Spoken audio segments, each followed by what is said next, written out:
राधे राधे दोस्तों आंवले का दीपदान कैसे करें, आंवले के दिए बनाकर दीपदान कैसे किया जाता है। देखिए, कार्तिक के महीने में आपको दीपदान करना है तो आंवले के दियों का भी अधिक महत्व माना गया है।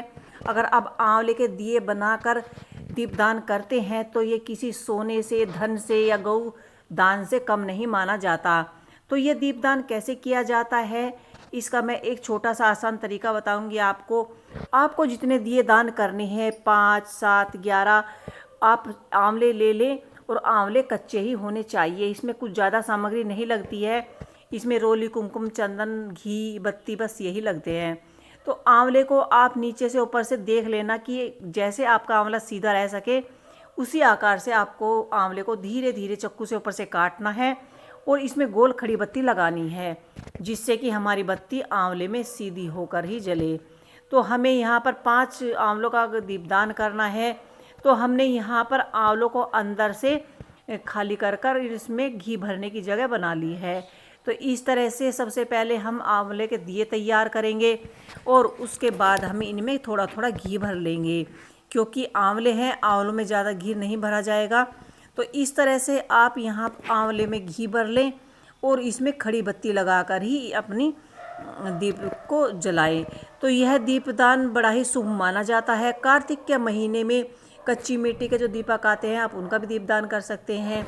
365 बत्तियों का भी दीपदान कर सकते हैं, या फिर आप पथवारी बनाकर पूरे महीने स्नान कीजिए और कार्तिक स्नान, गंगा स्नान पूर्णिमा पर उनका उद्यापन कीजिए।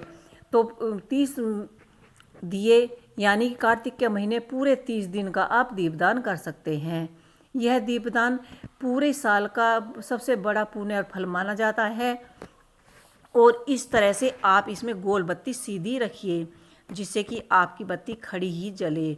और इसके बाद हम इन्हें यहाँ पर पहले हम हल्दी, कुमकुम टीका लगा लेंगे और जल से हम शुद्ध कर लेंगे। इसके बाद इनमें हम थोड़े थोड़े चावल या सफ़ेद जो तिल आते हैं वो थोड़ा थोड़ा अर्पित कर देंगे। हमने घी बत्ती तैयार कर ली है और इसमें हम सबसे पहले दीपक को प्रज्वलित कर लेंगे। अगर आप दीपक से पहले कुमकुम रोली लगा लेंगे तो बहुत ही अच्छा रहेगा, क्योंकि दिया जलाने के बाद थोड़ा मुश्किल हो जाता है।